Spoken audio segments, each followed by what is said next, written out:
Here I am now, having done the bright warm gray top layer on all of this from the last video.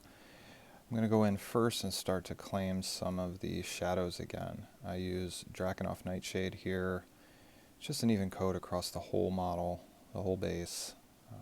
Picking a place to start here and just go to town. I cover the whole thing. I started doing this when I originally developed this basing scheme, and honestly I don't know if it makes a big difference in the end result, but I don't want to take the chance that it does make an impact if I stop doing it and suddenly my other models don't look the same as the originals. So I keep doing it. It actually helps me begin to see the light and dark areas that I want in the model and to really sell the shadowy effect. I like the way that it shifts the tone and how everything kind of comes together at this point. The warmth of the gray cools down considerably from the Drakenhof Nightshade.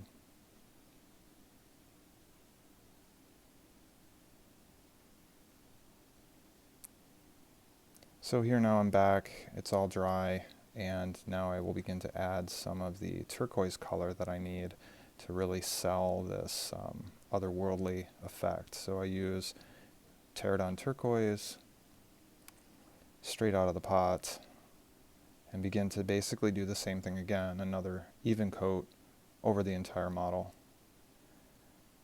You can see here too, there's some areas where the Drakenhof left some dark rings because of doubling up on layers or the way that the paint and substrate absorbs some of the paint in different patterns.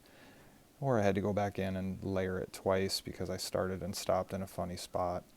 The Terradon erases all of that and has a nice even coat when I'm all done. You won't be able to see any of this.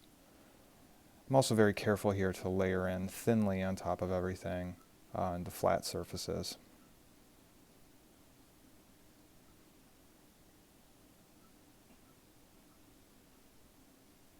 Okay, now once this is dry, I come back in. You can see there's some areas. I was mixing in some medium that I have. It's just matte medium and water mixed with a little dish soap from Midwinter Minis. Shout out to them for some of the hints and tricks. I use that stuff all the time now. So now I have to go back in and fix some of this so that I have a nice even starting point. I thinned some of it out because it was pooling funny and I just wanted to make sure it went on nice and even.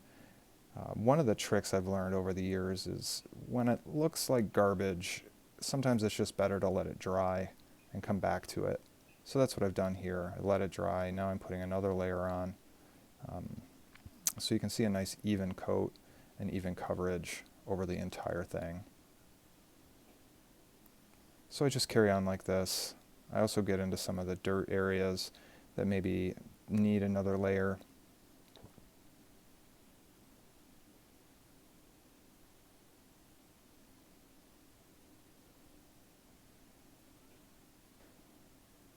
Alright, well, here's where the fun begins. Brightening all this back up, starting to get the stonework to really stand out. Now I can't go right to Vallejo blue-green, which is one of my favorite colors, but this Vallejo model blue-green is the end result. So instead I do a mix of Terradon turquoise and Vallejo blue-green. It's at least 2 or 3 parts Terradon to 1 part blue-green. It's just helps convey that transition. I've actually found that contrast paints work really well for dry brushing, to my surprise. Mix these two together, get them nice and thoroughly mixed, and then I get out my big old dry brush here in a moment. One of the things I've also learned is that dry brushing is a misnomer. Honestly, you shouldn't use a 100% dry brush, and I've developed a couple of tricks to make sure there is some moisture in my brush. First thing is I use my wet palette and I take the empty sponge. Usually I've thrown away the sheet that had a bunch of paint on it. Now I've got an empty sponge and I get some moisture on there. Usually so that it's cool on the back of my hand. I've also started using cork as opposed to paper towel. I think it absorbs less moisture. It allows me to just work the paint off. It's a trick I picked up from Artist Opus. They use essentially their texture pads are MDF fiberboard. And I had this cork around, so I tried to use it. And then I just buff in this color. It's a stark jump in the beginning, even with the Terradon mixed in. But I start working it out, and I work over everything that is structural. And a little bit across the highlights or higher parts of the dirt, but mostly I just focus on the structural. Now I've come back in, I've done not only the Terradon blue-green mix, but then also just straight Vallejo model color blue-green to really get it popping. And I use, of course, progressively less highlight as I go.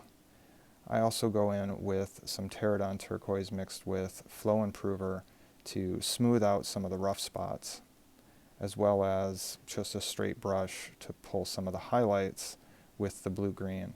So essentially pushing the contrast. Brushwork with pure blue-green and some Terradon turquoise along the faces of things with this flow improver.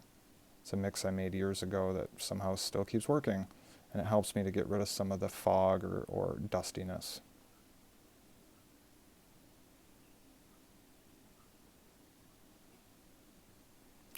Now, of course, I got to go back in and reclaim the skulls. I used to try to avoid the skulls, but I realized that was a huge waste of effort. I just paint the whole dang thing and then come back in with a mix of Vallejo Game Color Ghost Gray and again some of the Midwinter Medium. And the key here is to put on a couple of thin layers. Don't try to do it all at once. It's going to take 2 coats, maybe 3, to get a nice smooth layer of thin white paint. When you're going with a light color over something so dark or so vibrant, it's better to go slow, let it dry, and come back.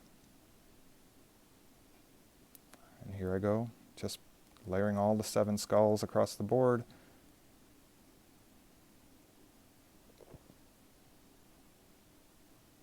But these things are way too bright. So I use this mix that I made. I call it Vamp Wash. It's a 50-50 mix of contrast medium and Space Wolves gray contrast paint. And I put a coat over everything. And then once that's dry, I go back and I do another coat. And I also keep the Space Wolf gray on hand to really darken the area closest to the base to give it that sense of weight, that it's really in the environment. But I've found, you might be asking, why 2 coats? I found that having 2 coats of a thinned down version of this paint rather than 1 coat of the full potency creates a better effect. While I'm painting too, I also clean the brush a little bit and make sure I keep the top uppermost part of the skull fairly white and clean so that it doesn't get all blotchy.